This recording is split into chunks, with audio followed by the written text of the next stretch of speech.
setelah tadi kompetensi kritis, sekarang kita lihat titik-titik kritis. Ini saya beri judul Process and Critical Point. Ketika kita berpikir, proses inilah yang terjadi, dan di setiap titik-titik proses itu sekaligus juga titik-titik kritis kita dalam berpikir. Berpikir itu diawali dari asumsi.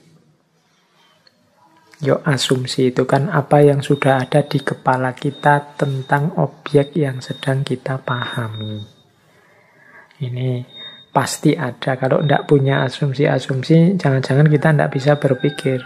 Asumsi itu semacam pemahaman awal, kesan awal kita tentang apa yang akan kita pahami. Itu namanya asumsi.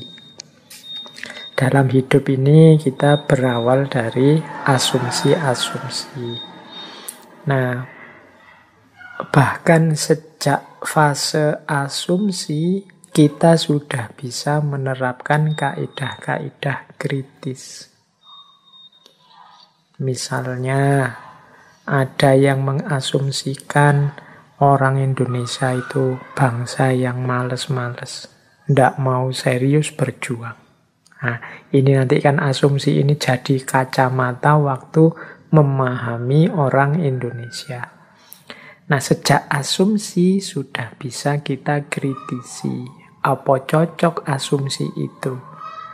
Yo pantes kesimpulannya begitu, wong asumsinya begini. Yo pantes kesimpulannya, isinya menunjukkan bahwa negatif saja orang Indonesia itu kelakuannya. Karena memang asumsinya sejak awal orang Indonesia itu pemalas, tidak bisa diatur. Nah, ini asumsi.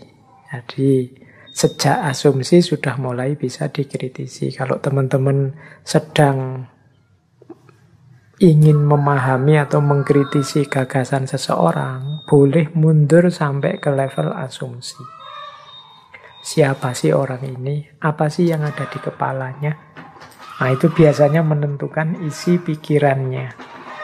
Ini boleh dikritisi. Oh, pantas dia menyimpulkan begitu. Wong dia menganggap kita ini begini. Oh, pantas dia begitu. Dia kan dari aliran ini. Kalau dari aliran ini memang pandangannya cenderung begini. Ini asumsi-asumsi. Bisa kita bongkar untuk melacak kebenaran yang ada di balik sebuah pernyataan. Nah, itu bisa kita bongkar asumsi-asumsinya. Ini termasuk critical point. Boleh. Kemudian bisa juga kita masuk ke ranah experience, pergumulan manusia dengan fakta-fakta, pengalaman. Ini juga sering mengungkap kebenaran. Orang ini kok keras sekali yang ngomongnya ya. Nah, itu mungkin selain dari asumsi bisa kita baca pengalaman-pengalamannya, sejarah-sejarah, historisitas hidupnya. Oh, dulu dia pernah dikecewakan. Oh, dulu pernah dia ambisi tapi gagal. Oh, dulu. Nah, ini titik critical point-nya masuk di ranah experience. Jadi mengkritisi pengalaman yang berhubungan dengan gagasan. Oh, pantas dia begitu. Dia pernah debat terus kalah. Sekarang agak dendam kelihatannya. Nah, itu sisi experience-nya. Ini kadang-kadang juga jadi kunci untuk kita memahami sebuah pernyataan dan pemahaman. Baru setelah itu kita masuk ke ranah knowledge, pengetahuan. Ya, kalau ini tidak perlu dijelaskan lagi. Yang namanya pengetahuan itu bisa valid, bisa tidak valid, bisa salah, bisa benar, dan seterusnya. Kemudian ada comprehension. Comprehension ini pemahaman. Manusia itu kan tidak sekedar mengetahui, tapi juga memahami. Jadi, memahami itu makna versi orang yang memahami. tembok ini putih, tapi menurut saya sudah kusam, kelihatannya tidak pernah dibersihkan. Nah, menurut saya kusam, tidak pernah dibersihkan, itu komprehensi namanya. Bisa dikritisi. Kok dibilang kusam itu dibandingkan dengan apa, dengan putihnya apa? Ya tembok itu naturalnya memang begitu. Wah, ini namanya mengkritisi. Mengkritisi pemahaman. Jadi makna yang kita berikan terhadap sesuatu itu ya tidak selalu pas. Ada kalanya juga perlu dikritisi. Jadi ada knowledge, pengetahuan, ada comprehension, pemahaman. Kan ada kalanya orang itu pengetahuannya benar, tapi dia salah paham. Atau dia tidak paham. Nah, ini hubungannya dengan comprehension. Critical point bisa masuk. Nanti titik kritis lagi bisa masuk juga ke ranah application. Application ini penerapan. Nah, selalu ada jarak antara pemahaman dan penerapan. Karena ini kalau sudah penerapan itu biasanya berhubungan dengan dunia nyata. Tapi pemahaman ke belakang, pemahaman, pengetahuan, asumsi itu kan hubungannya banyak di pikiran. Ketika pikiran ini mau diterjemahkan dalam kehidupan nyata, ya mestinya banyak juga kesulitan-kesulitannya, banyak juga penyesuaian-penyesuaian harus dilakukan. Nah, ini juga bisa jadi titik-titik kritis. Misalnya pemahamannya umat Islam itu harusnya kalau sholat ya menutup aurat. Kalau laki-laki dari dengkul sampai pusar misalnya. Dari lutut sampai pusar. Ini comprehensionnya. Begitu diaplikasi ya menyesuaikan situasi masing-masing. Ada yang pakai sarung, ada yang pakai celana, ada yang pakai jubah, dan lain sebagainya dengan berbagai pertimbangan. Itu kan ranah aplikasi. Yang sebenarnya ingin menerjemahkan pemahaman dalam kenyataan. Bhinneka Tunggal Ika, kita ini berbeda-beda tapi tetap satu. Nah, ini menerjemahkannya dalam kenyataan terus seperti apa? Oh, itu nanti juga bisa macam-macam, bisa debat lagi, bisa diskusi lagi, karena ranahnya ranah aplikasi. Kalau hanya ranah ideal, mungkin kita semua setuju. Bhinneka Tunggal Ika, termasuk ketuhanan yang Maha Esa, termasuk kemanusiaan yang adil dan beradab, dan lain sebagainya. Tapi begitu masuk ranah aplikasi, biasanya harus ada penyesuaian-penyesuaian. Kalau sudah ada penyesuaian, kritik bisa masuk. Kritisisme bisa masuk. Ini masih relevan apa enggak? Penyesuaian yang dilakukan sesuai apa enggak? Menghilangkan nilainya apa enggak? Nah, ini dimensi aplikasi. Kemudian ada lagi kerja akal yang lain, kerja pikiran yang lain, yaitu analisis.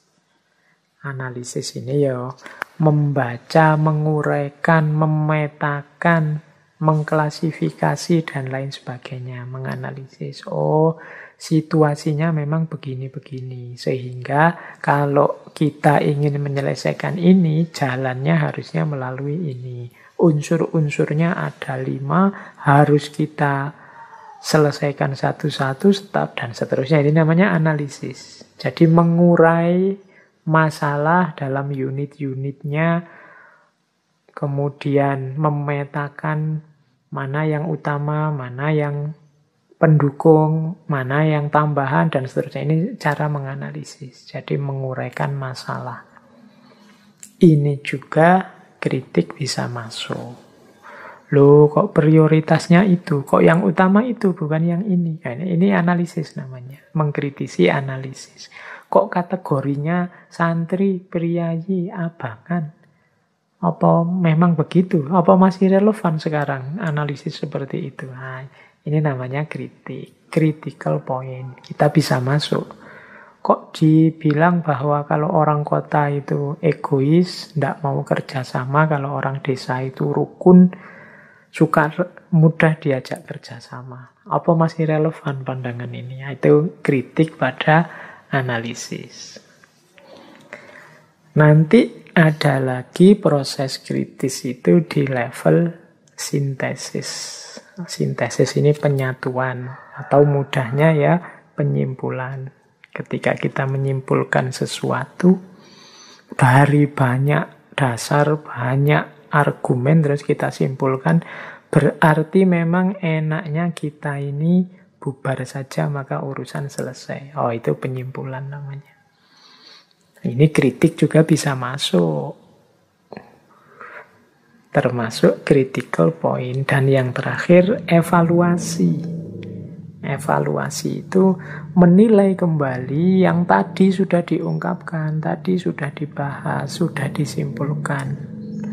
Apa sudah seharusnya begitu? Apa sudah cocok seperti itu?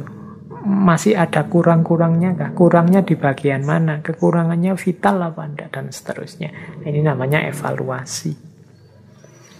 Evaluasi juga di situ pasti pertimbangan-pertimbangan kritis masuk.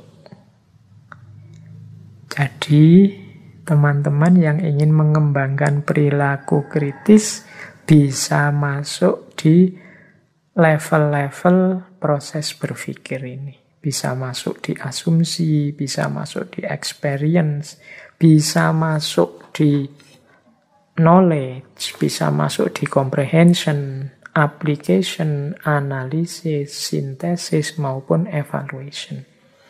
Silahkan bertanyalah tentang hal-hal yang ada di titik-titik kritis, titik-titik proses itu.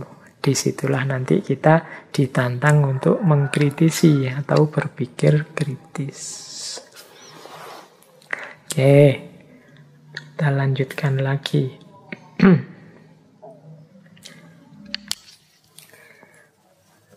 Semoga tidak capek ya kita. Temanya agak serius malam hari ini, agak butuh konsentrasi dan berpikir. Biasanya banyak cerita-ceritanya, malam hari ini materinya serius semua. Tidak apa-apa, sambil latihan berpikir serius. Karena porsi hidup kita kelihatannya lebih 50% itu isinya tidak terlalu serius. Itu saya ya, tidak tahu kalau teman-teman. Makanya di momen-momen kita bisa serius, mari kita nikmati keseriusan ini. Baik, sekarang tentang unsur-unsur kritis dan standar-standar yang disebut kritis. Standarnya berpikir kritis, unsurnya berpikir kritis. Standar itu berarti ukurannya. Kalau sudah memenuhi standar, berarti kita sudah bisa berpikir dengan baik, dengan kritis. Kalau elemen, itu unsur-unsurnya. Apa saja yang ada dalam berpikir kritis. Standarnya ada 1, 2, 3, 4, 5, 6, 7, 8. Jadi berpikir yang benar, berpikir yang baik, yang kritis itu ukurannya 8. Yang pertama, clarity. Yang kedua, akurasi. Yang ketiga, presisi. Yang keempat, relevan. Yang kelima, depth. Yang kedua, breadth. Yang keenam, yang ketujuh, logic. Dan yang kedelapan, fairness. Jadi, berpikir kritis itu berpikir yang jelas. Jadi, bukan berpikir yang jelimet, ruwet, jelas. Jadi orang mendengar langsung paham. Orang mendengar langsung mengerti, itu jelas. bukan mikir yang berputar-putar. Biasanya kadang-kadang ada orang itu pinternya luar biasa, tapi kalau ngomong tidak jelas. Atau sebenarnya dia bisa sih ngomong to the point, maksudnya apa jelas, tapi dia ingin memamerkan kepinterannya. Jadi akhirnya bulet. Yo hasilnya memang orang kagum dengan logika yang dia sampaikan, dengan kecerdasan yang dia tunjukkan. Yo titik akhirnya hanya kagum saja, tapi tidak ada masalah yang selesai. Harusnya ya berpikir yang jelas itu nanti membuahkan problem solving. Ada masalah-masalah yang terselesaikan. Nah, ciri pertamanya adalah jelas, clarity. Ciri kedua, akurasi. Akurasi ini ketepatan. Mau ngomong A ya memang benar yang diungkapkan tentang A. Mau ngomong B ya benar yang diungkapkan tentang B. Itu namanya akurat.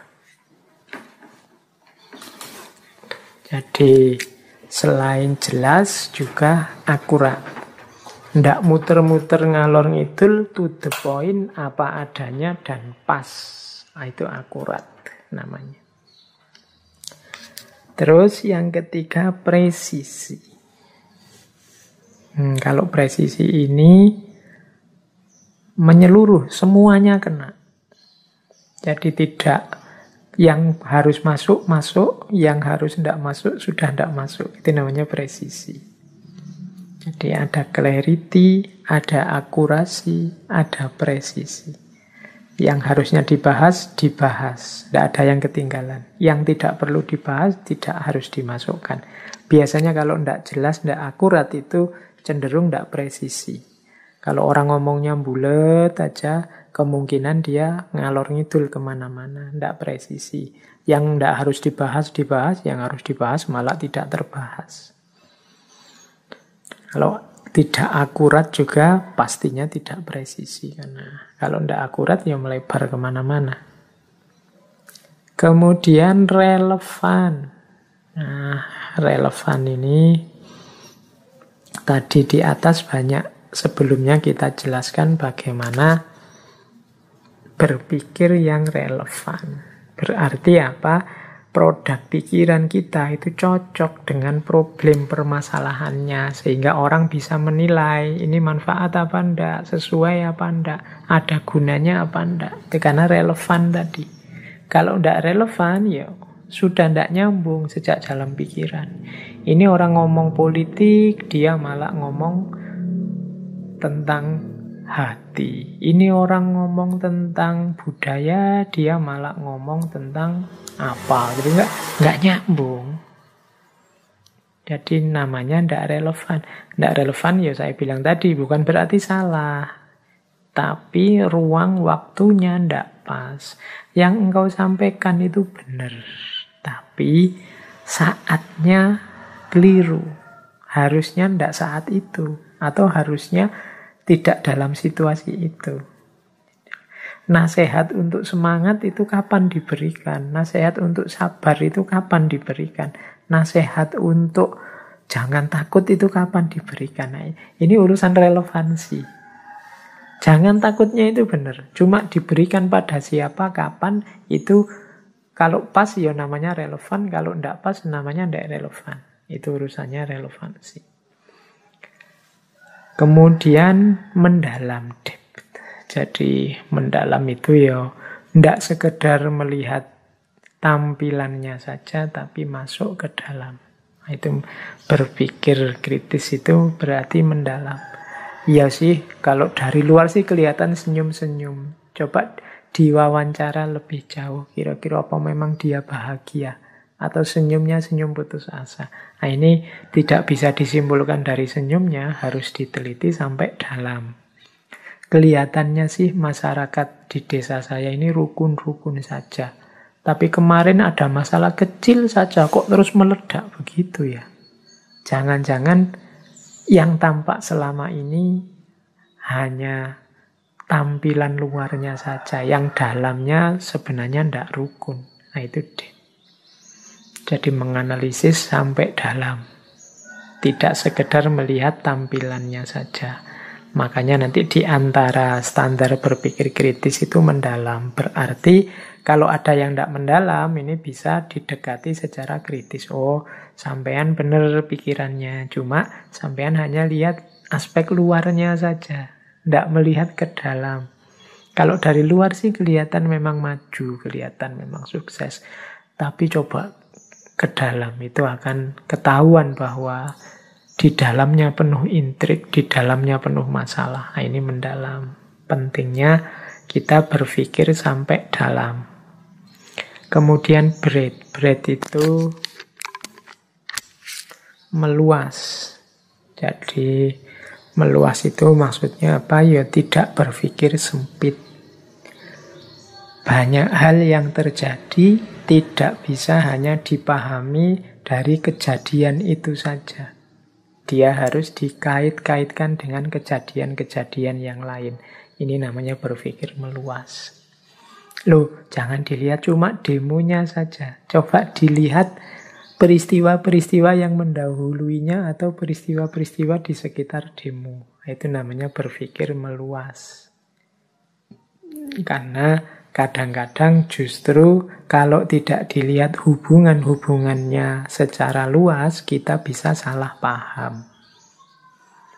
Maka berpikir kritis itu berpikir yang juga meluas.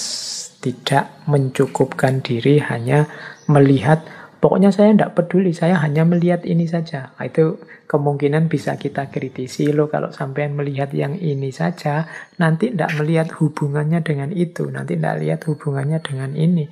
Ini sama-sama ada hubungannya. Mengapa kok anak saya males ngajinya ya? Wah, ini anak saya males, ini memang harus dimarahi, harus dipukuli. Loh, jangan lihat fakta itu saja. Coba dilihat fakta sekitarnya. Mungkin kehidupan sosialnya, mungkin teman-temannya.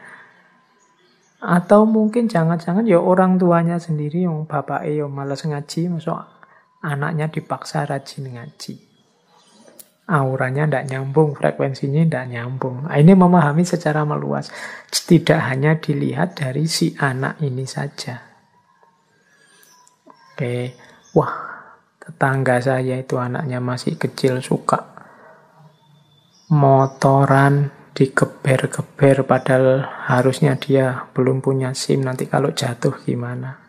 Nah, itu kalau kita berpikir kritis, melihatnya meluas. Tidak hanya dilihat dari anak ini saja, tapi mungkin situasi sosialnya, mungkin budaya masyarakat di situ, mungkin kebiasaan-kebiasaan yang selama ini berjalan, atau jangan-jangan pengaruh media, pengaruh gadget. Nah, ini namanya berpikir yang breadth, meluas. Tidak hanya sempit melihat satu fakta saja. Kemudian standar selanjutnya logik. Kalau ini tidak saya jelaskan ya logika. Berpikir yang masuk akal, ilmunya logika. Jadi harus masuk akal. Kemudian yang terakhir fairness. Fairness itu adil. Ini mungkin nama lain dari subobjektif tadi. Jadi fair. Yang salah ya diucapkan salah. Ketemunya kok jelek padahal berhubungan dengan keluargaku atau berhubungan dengan temanku. Jelek ya dibunyikan jelek. Meskipun temanku, meskipun mungkin kelompokku. Nah, itu namanya fair.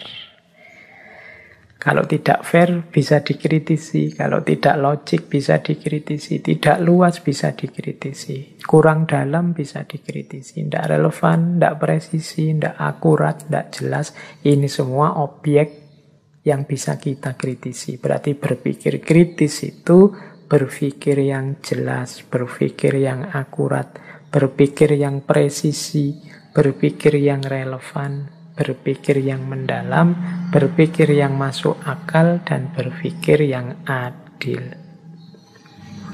Inilah berpikir kritis. Nah, elemennya apa saja? Elemen itu berarti unsur-unsur yang ada di dalam berpikir kritis. Kalau tadi kan saya jelaskan prosesnya.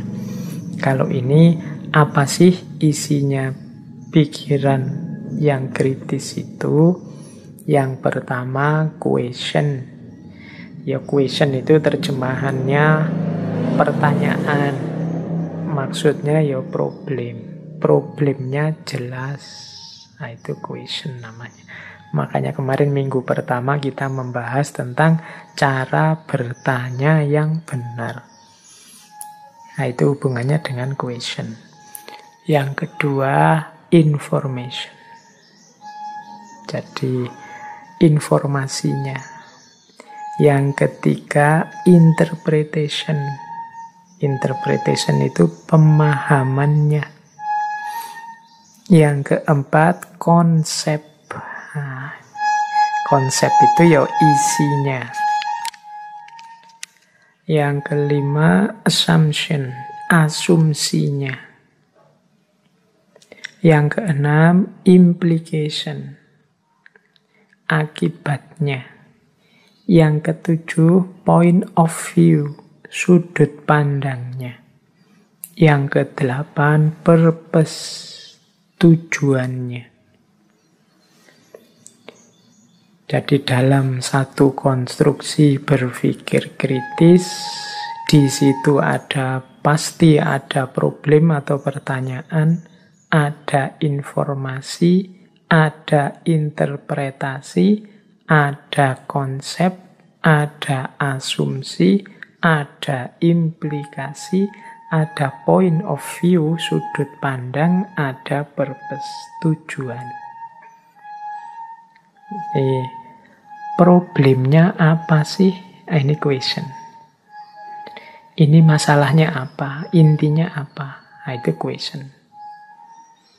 Kalau questionnya tidak cocok, problemnya tidak sesuai, ya berarti perlu dikritisi.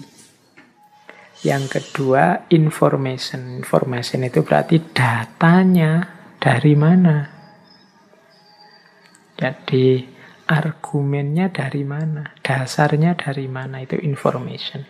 Faktanya di mana? Itu information. Yang ketiga, interpretation. Interpretation itu berarti ya pemahamannya. Problem dia apa sih? Data dan faktanya seperti apa? Pemahaman dia bagaimana? Itu interpretation. Konsep. Kalau konsep itu ya isi pikirannya, isi gagasannya. Itu biasanya konsep-konsep.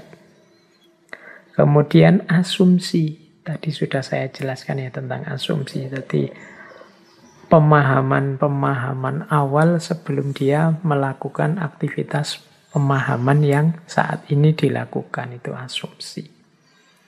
Asumsinya apa? Dia kok memahami begitu? Kemudian implikasi. Kalau implikasi ini efeknya. Kalau pikirannya kita anggap benar, kira-kira akibatnya untuk masyarakat seperti apa? Itu implikasi. Kemudian point of view. Point of view itu dari sudut mana kita memahaminya. Oh ya, kalau dilihat dari sisi itu sih, memang Indonesia ini termasuk maju. Tapi kalau dilihat dari ininya, ya masih banyak yang harus ditingkatkan lagi. Nah, ini point of view. Kemudian jangan lupa juga purpose. Purpose itu tujuan. Apa sih tujuannya kita membahas ini? Ingin mengkritik, ingin mendukung, atau ingin menjernihkan permasalahan, atau hanya sekedar tahu saja. Ini harus jelas. Karena kadang-kadang kita melakukan aktivitas berpikir serius tapi tidak jelas targetnya apa, tujuannya kemana. Nah, ini namanya purpose. Kalau semuanya jelas, nah ini kan berarti mudah dipahami, mudah masuk ke ranah kritis. Ini unsur-unsur berpikir kritis. Jadi kalau teman-teman sedang menanggapi sebuah gagasan, ingin menilai, coba rincilah unsur-unsurnya. Question, information, interpretation, concept, assumption, implication, point of view, dan purpose. Pertanyaannya cocok apa enggak? Datanya valid apa tidak? Pemahamannya sesuai, nyambung apa tidak? Isi pikirannya, maksudnya bagaimana? Asumsi-asumsi yang dia pakai apa? Dampaknya kira-kira apa nantinya? Sudut pandang yang dia gunakan apa? Tujuannya apa? Nah, ini unsur-unsur berpikir. Kalau hasilnya sesuai dengan standar, berarti dia benar. Kalau tidak, ya berarti keliru. Kalau dia cocok dengan standar kejelasan, akurasi, presisi, relevansi, kedalaman, keluasan, kemasukakalan, dan keadilan. Kalau ini masuk ke kriteria-kriteria ini, berarti gagasan tersebut bisa kita anggap benar. Pikiran tersebut kita anggap termasuk pikiran yang jelas dan benar dan kritis. Baik, semoga bisa ditangkap ya, standar dan elemen. Kita lanjutkan. Nah, ada beberapa perilaku atau sikap yang harus kita hidupkan saat kita melakukan aktivitas berpikir kritis. Ini seperti dialog kemarin ya, saya bagi 3. Perilaku kritis sebelum berpikir, perilaku kritis saat kita berpikir, dan perilaku kritis setelah kita berpikir. Oke, ambil nafas sebentar. Boleh minum kalau yang sudah menyiapkan minum. Nah, sebelum berpikir, ini semoga kita bisa menghidupkan perilaku-perilaku yang positif ini. Jadi sebelum berpikir itu maksudnya ya sebelum kita masuk ke ranah berpikir kritis. Yang pertama apa? Terbuka. Openness. Terbuka itu berarti kita mau menerima masukan, menerima data dari mana saja. Jadi menggali informasi seluas mungkin.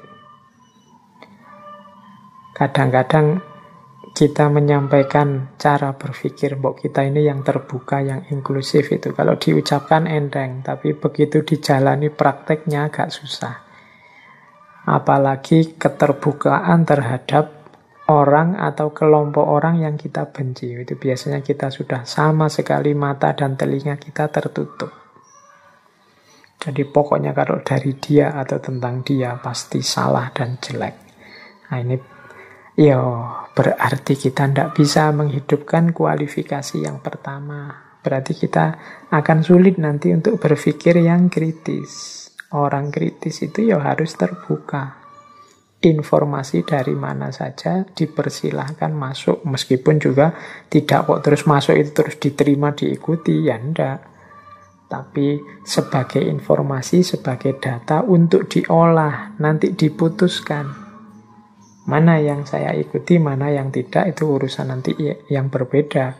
Tapi dalam proses berpikir itu kita harus terbuka. Jangan sampai tadi, kan ada prinsip fairness, kita tidak adil. Yang kita dengarkan dari yang kita suka saja, yang kita setujui saja. Itu berarti kita kehilangan prinsip yang pertama. Prinsip keterbukaan. Kemudian yang kedua, jujur.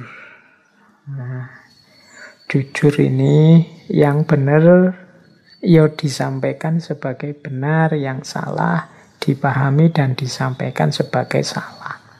Nah, ini namanya jujur.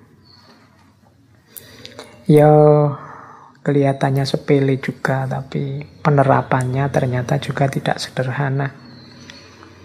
Apalagi hidup kita ini kan banyak disetir oleh suka dan tidak suka, seperti yang saya jelaskan tadi. Tentang yang tidak kita sukai, ya biasanya kita ini tidak adil. Kalau sudah tidak adil, ya berarti tidak jujur. Kalau ada yang jelek-jelek dari kelompok kita, kita sembunyikan. Atau kita tafsir ulang, atau kita jelaskan versi kita biar maunya salah, tidak jadi salah. Ini namanya sudah tidak jujur, tidak objektif.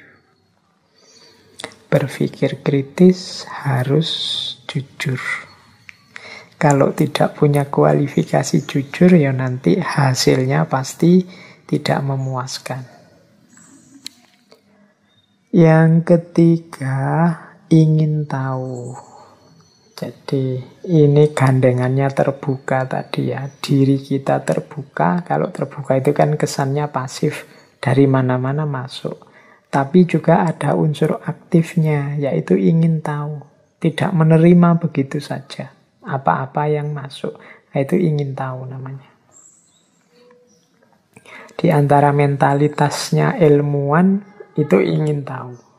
Jadi ilmuwan itu kan orang yang banyak ilmu atau orang yang cinta ilmu.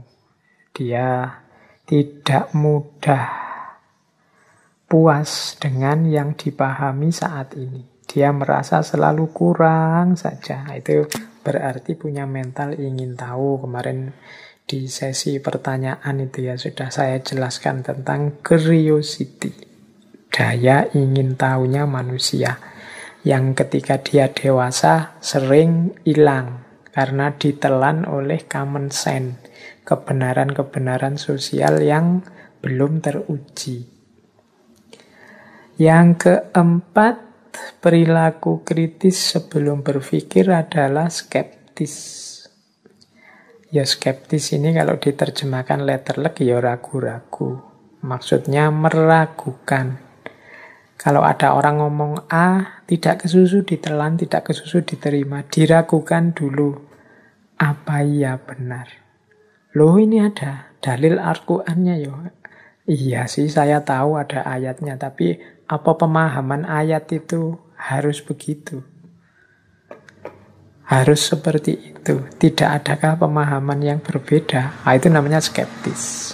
Jadi saya percaya sih Al-Quran itu pasti baik, pasti benar. Tapi engkau kan manusia. Kadang-kadang juga ada khilafnya, ada kelirunya. Makanya tidak kesusu saya terima, saya uji dulu. Nah ini namanya perilaku skeptis. Yo memang rasanya menjengkelkan kalau ada orang skeptis itu. Kita ngomong apa dia tidak percaya. Kita menyampaikan apa dia ingin menguji kebenarannya dulu.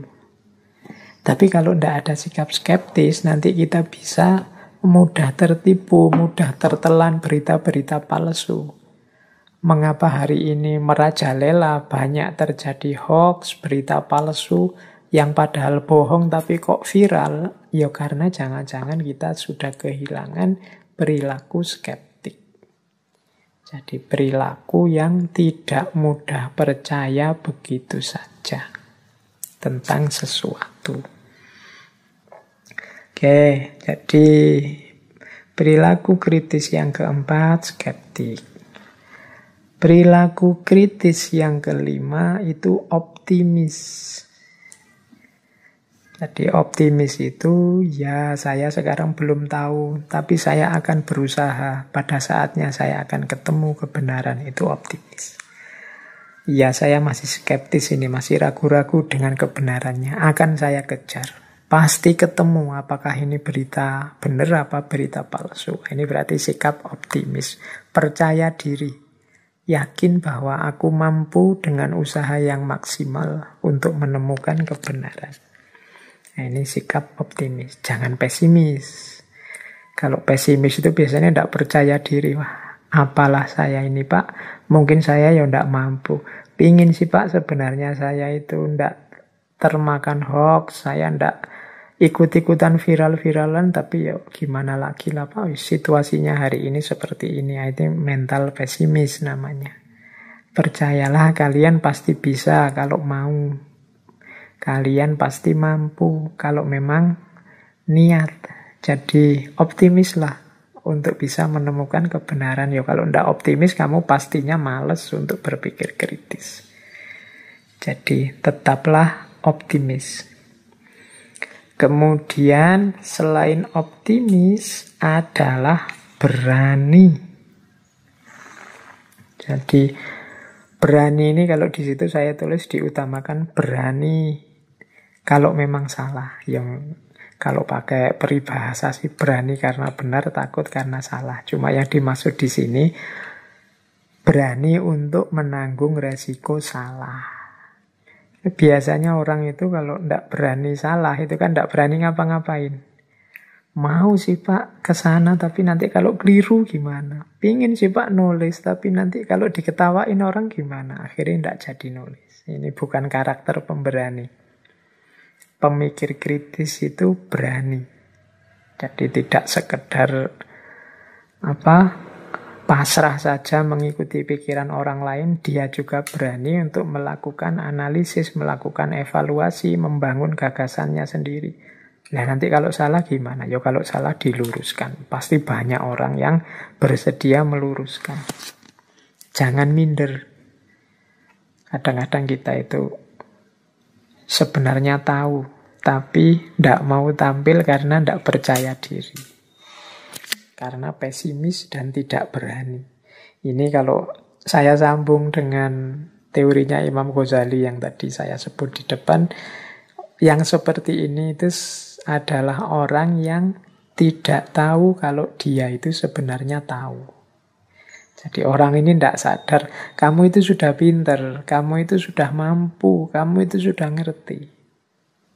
Tapi karena engkau tidak percaya diri, karena engkau pesimis, akhirnya engkau tidak berani melakukan hal-hal yang positif, yang konstruktif, yang manfaat untuk umat dan masyarakat sekelilingmu.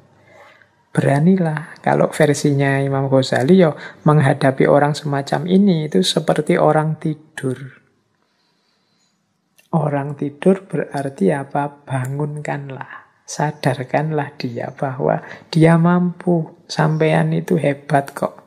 Ilmumu sudah tinggi, wong sudah ikut ngaji filsafat berapa ratus sesi. Kalian sudah mampu. Tinggal beranilah dan optimislah. Nah ini perilaku berpikir yang tergolong kritis. Dan yang terakhir, kalau ini pastinya ya, sabar dan tangguh. Jadi tekun, telaten. Ya memang kadang dalam proses berpikir yang kritis itu ada jatuh bangunnya. Jadi ada kalanya kita berhasil menemukan kebenaran, ada kalanya tidak ketemu-ketemu sampai kita capek, sampai dipending, sampai wah. Tapi kita tetap harus sabar dan tangguh. Sebagaimana saya sebut tadi, kebenaran ini fitrah. Fitrah kita adalah hidup dalam kebenaran. Kita tidak akan betah hidup dalam kesalahan. Maka kita harus sabar dan tekun mengejar kebenaran. Oke, jadi itu perilaku-perilaku kritis yang harus kita hidupkan sebelum berpikir.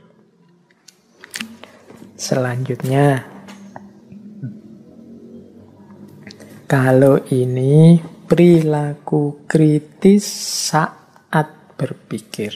Nah, ini kalau prasyarat di depan sudah terpenuhi, teman-teman sudah punya kualitas terbuka, jujur, ingin tahu, skeptis, optimis, pemberani, dan sabar serta tangguh, maka sekarang saatnya menjalani berpikir kritis dengan segala standar dan elemen tadi yang dijelaskan.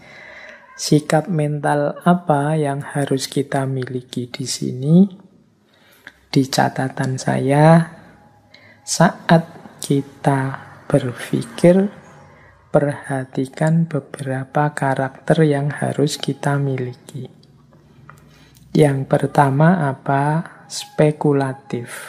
Nah, ini saya tidak tahu ya, istilah spekulatif ini kesannya kadang-kadang negatif. Seolah-olah spekulatif itu orang yang hanya coba-coba, tidak serius. Ya, padahal yang dimaksud di situ spekulatif itu mungkin dekat dengan yang namanya daya pertimbangan, yaitu kemampuan menampilkan alternatif-alternatif jawaban yang mungkin untuk menyelesaikan masalah. Itu namanya spekulatif. Jadi kalau ada masalah A, oh ini mungkin jawabannya B. Mungkin juga jawabannya C. Jadi kemungkinan jawabannya ini ada 3 apa 4. Kalau jawaban A, kelebihannya ini, kekurangannya ini. Kalau jawabannya B, kelebihannya itu, kekurangannya itu. Nah, ini namanya kemampuan spekulatif. Kalau menurut filosof yang namanya Gadamer, ini lebih ke kemampuan pertimbangan. Jadi menampilkan alternatif-alternatif jawaban yang mungkin. Kalau orang Jawa biasanya pakai istilah nalare dawa. Orang yang kemampuan spekulasi, kemampuan pertimbangannya rendah disebut nalare cupet. Jadi nalare cupet itu kemampuan spekulasinya pendek. Kalau ada masalah dia tidak bisa menampilkan banyak alternatif jawaban. Atau tidak berani, atau tidak mampu. Begitu diputus oleh pacarnya, itu kalau orang daya pertimbangannya luas, dia bisa menampilkan banyak alternatif solusi. Ini sekarang saya diputus oleh pacarku, solusinya bisa cari pacar lagi, atau bisa juga merayu dia lagi, atau bisa juga ditunggu saja nanti dia mesti balik-balik sendiri, atau bisa juga apalah, banyak solusinya. Nah, ini berarti kemampuan pertimbangannya canggih. Ada yang orang tidak mampu spekulasi, kemampuan pertimbangannya rendah. Begitu diputus pacarnya, wah, tidak tahu lagi apa yang harus dilakukan. Akhirnya dunianya gelap, pesimis, putus asa, tidak mau ngapa-ngapain lagi, sudah hancur semuanya. Nah, ini kemampuan pertimbangannya kurang canggih. Itu kalau urusan pacaran. Urusan dagang juga begitu. Ini pandemi ini sepi sekali daganganku. Ini yang bisa saya lakukan apa menghadapi situasi seperti ini. Nah, itu yang daya pertimbangannya rendah mesti isinya ya mengeluh dan putus asa. Situasinya begini, hancur sudah aku, rusak sudah hidupku dan seterusnya. Tapi yang kemampuan pertimbangannya tinggi, dia bisa menampilkan banyak alternatif-alternatif jawaban. Enaknya bagaimana? Mungkin melakukan ini. Tapi kalau melakukan ini, nanti resikonya ini. Atau mungkin ini saja. Nah, tapi kalau ini ada juga masih resikonya. Atau yang itu. Yang itu bagus sih, tapi berat. Nah, ini namanya kemampuan spekulasi. Nah, orang yang kritis harus canggih. Dan mau berspekulasi. Orang yang tidak mau menampilkan kemampuan pertimbangan atau spekulasi, biasanya orang yang perspektifnya tunggal. Ngertinya kebenaran itu hanya ini dan tidak ada yang lain. Ya jatuhnya nanti jadinya tidak kritis. Kemudian yang kedua, perilaku kritis lagi adalah kesediaan untuk dituntun oleh pengalaman dan rasio. Maksudnya begini, orang yang berpikir kritis itu juga harus objektif terhadap pengalaman, terhadap rasio. Kesediaan dituntun itu ya kalau memang kenyataannya begitu ya diterima saja. Kalau memang menurut pikiran kita rasionalnya begitu ya diterima saja. Meskipun mungkin tidak sesuai dengan harapan kita. Nah, ini namanya kritis. Jadi saya itu membayangkan kalau saya belajar sangat rajin semester ini itu IP-ku 4 misalnya. Tapi kenyataannya IP-nya malah di bawah 3 misalnya. Nah, itu ya kenyataan, diterima saja. Berarti kenyataan bunyinya begitu. Jadi kesediaan untuk dituntun itu ya kesediaan untuk menerima hasil observasi melalui pengalaman dan rasio. Jadi misalnya kita ke lapangan meneliti apa, bayangan kita, objek yang kita teliti itu seperti apa. Tapi begitu sampai di lapangan, lah kok begini isinya. Nah, tapi ya mau tidak mau harus kita terima, wong faktanya begitu. Itu namanya kesediaan untuk dituntun oleh pengalaman dan rasio. Banyak orang yang kemudian membantah pengalaman objektifnya. Ndak ini mesti bukan itu, ini mesti hanya oknum saja. Bukan jadi ciri.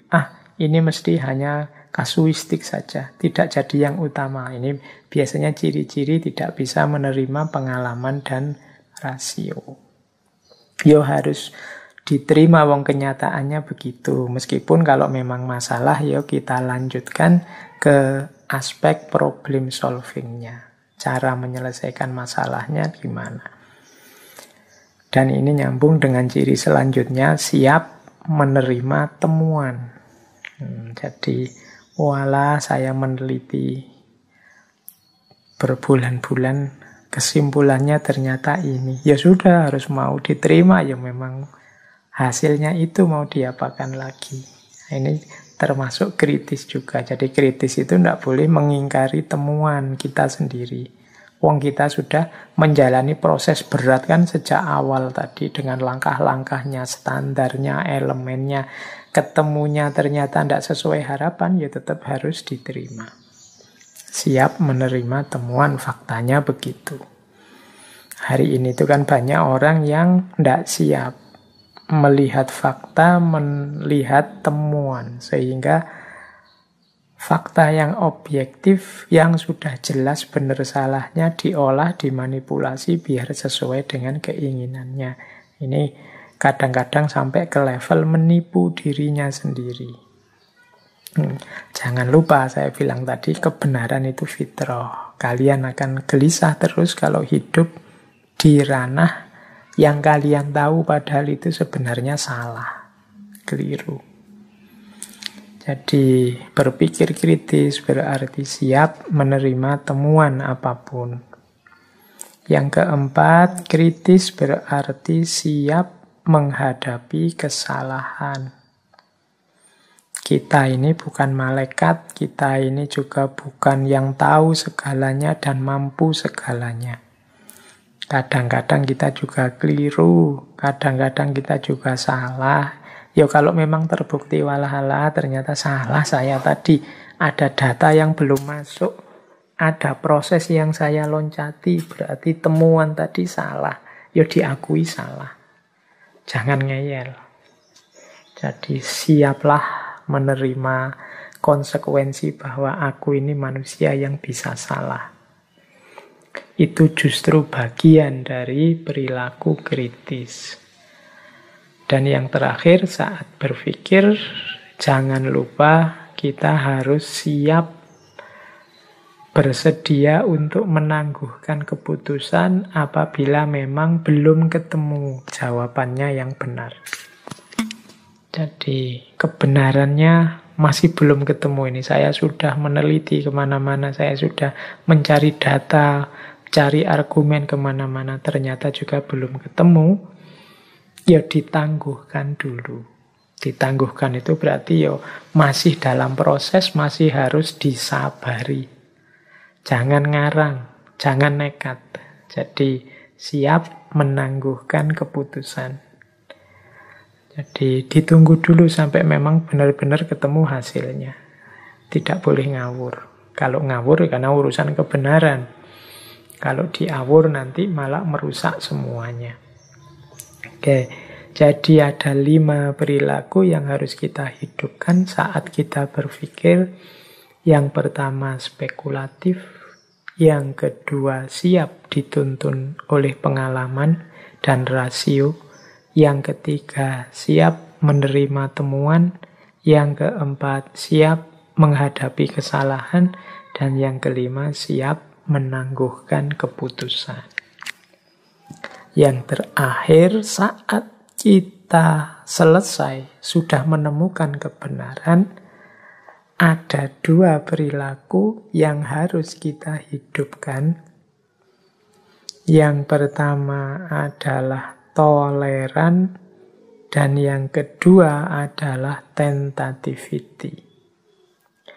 Toleran itu berarti kesadaran bahwa sangat mungkin orang lain menemukan kebenaran yang tidak sama dengan yang saat ini aku temukan.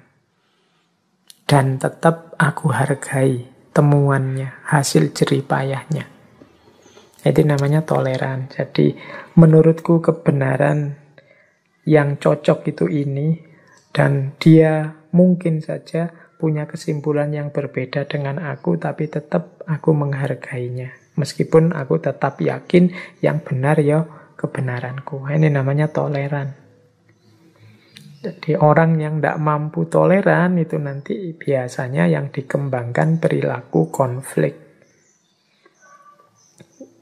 Jadi toleransi ini mempertimbangkan situasi yang beragam, kondisi yang tidak sama, pemahaman yang berbeda antar manusia.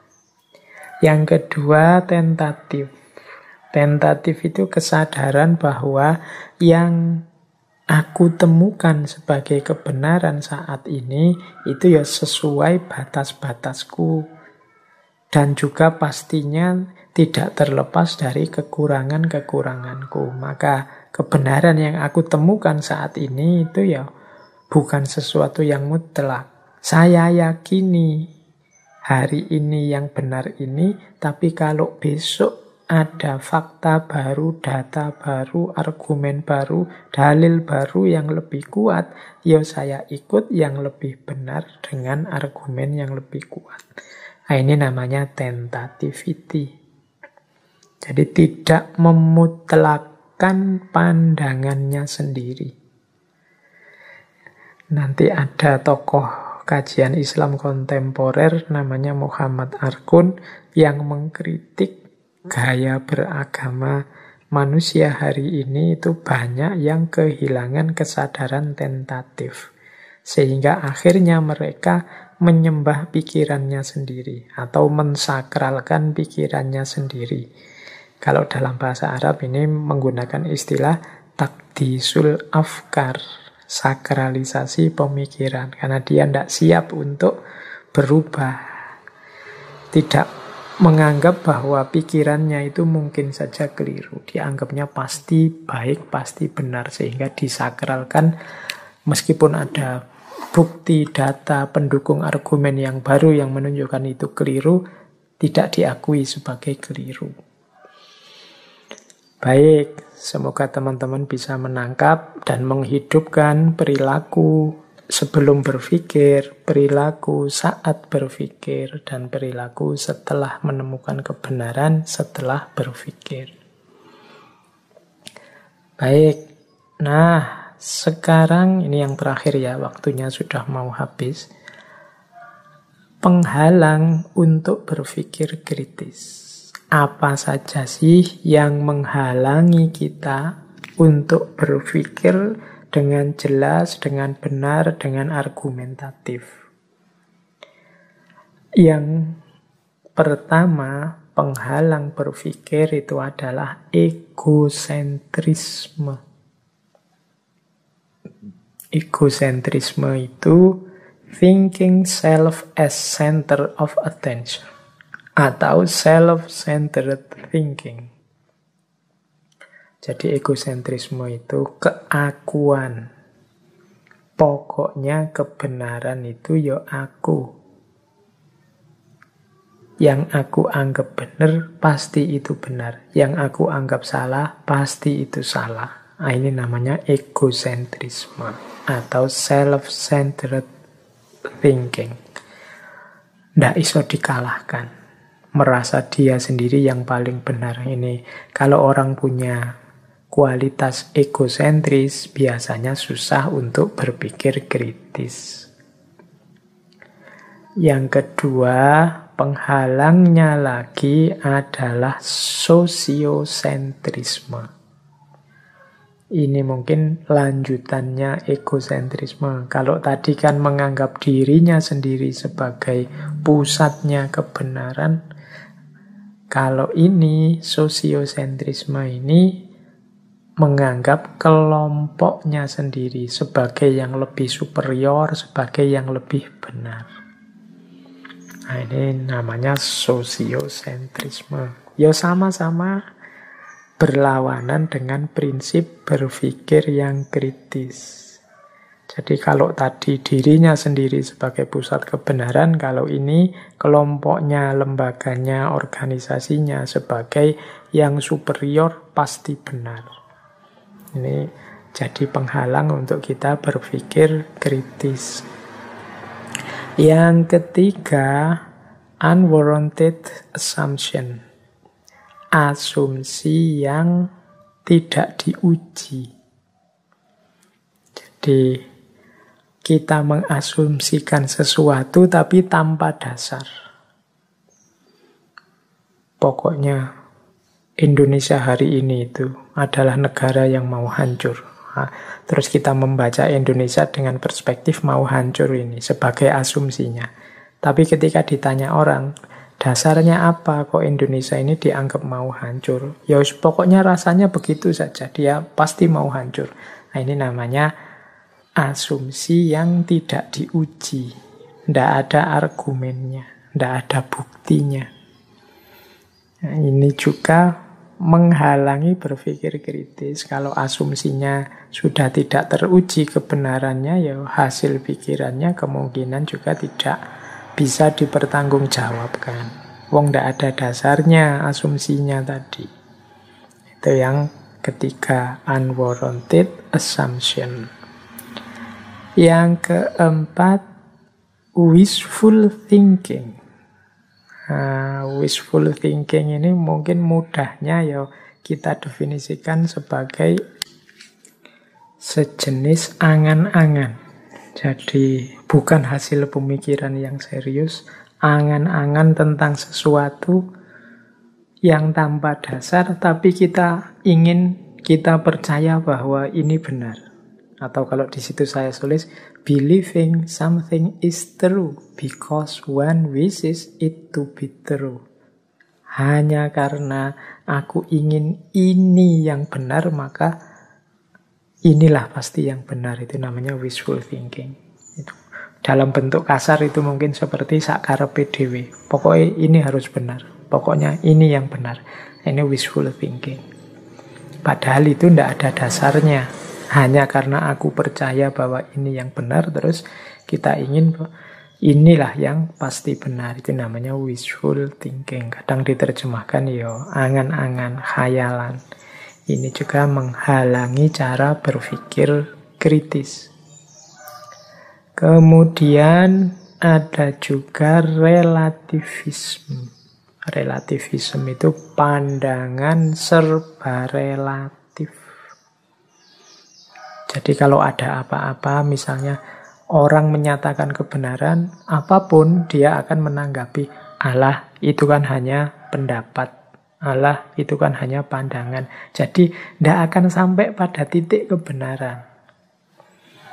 Jadi bahwa kita ini tidak sempurna, kadang-kadang yang kita anggap benar itu ternyata tidak benar, itu manusiawi.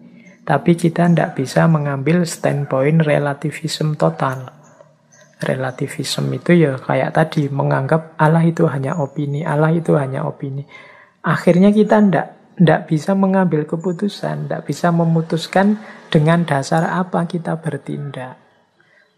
Padahal kita hidup ini butuh kepastian-kepastian kebenaran tertentu.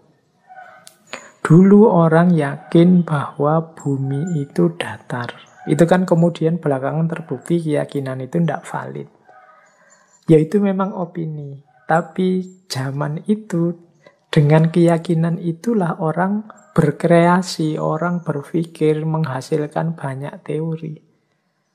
Jadi meskipun ternyata sandarannya tidak valid, tapi dia sudah punya sandaran untuk bertindak, untuk berpikir. Kalau relativisme ini, khawatirnya ya kita akhirnya tidak berpikir apa-apa, tidak memutuskan apa-apa, tidak punya pijakan apapun untuk hidup. Semuanya dipandang tidak mesti. Kalau ada apa-apa, itu hanya pendapat saja, itu pandanganmu. Nah, akhirnya kita tidak punya pegangan. Hidup tidak bisa kita dengan dasar tidak ada pegangan sama sekali. Oke, ini hambatan-hambatan yang mungkin menghalangi kita untuk berpikir secara kritis. Jadi ada yang muncul dari egosentrisme, ada yang muncul dari sosiosentrisme, ada yang muncul dari asumsi-asumsi yang belum teruji, ada yang muncul dari wishful thinking, angan-angan tentang sesuatu yang kita pastikan kebenarannya, dan yang terakhir muncul dari relativisme, menganggap semuanya serba relatif sehingga akhirnya kita malah bingung sendiri, tidak punya pijakan untuk hidup dan bertindak. Baik, teman-teman, saya kira itu ya malam hari ini. Saya tadi bilang ini sebenarnya hanya pinggir-pinggirnya saja, kerangka-kerangkanya saja dari berpikir kritis. Isinya sebenarnya logika itu. Berpikir kritis itu modal utamanya logika, berpikir yang benar. Nanti mungkin di lain kesempatan kita kaji lebih dalam lagi tentang berpikir kritis ini, karena inti hakikat filsafat itu kan ada di berpikir yang benar. Filsafat sebagai proses, kuncinya adalah kemampuan seseorang berpikir yang benar. Maka harusnya yang minat dengan filsafat itu juga semangat untuk belajar cara berpikir yang benar, termasuk logika, mantek, atau teknik berpikir kritis, seperti yang malam hari ini kita bahas. Baik, saya kira itu teman-teman sesi kita untuk malam hari ini. Kita masih ada satu sesi lagi di bulan ini, minggu depan tanggal 30 menjelang akhir tahun. Kebetulan tema yang akan kita angkat tema tentang muhasabah atau introspeksi diri. Ini juga sejenis berpikir, tapi berpikir ke dalam. Semoga tema minggu depan nyambung dengan momennya, momen mengakhiri tahun 2020 menuju tahun 2021. Semoga kita masih dikaruniai kesehatan untuk bertemu di Rabu depan di tema introspeksi diri. Dari saya sekian untuk malam hari ini. Kurang lebihnya mohon maaf. Wallahul muwafiq, wallahu a'lam bissawab. Wassalamualaikum warahmatullahi wabarakatuh.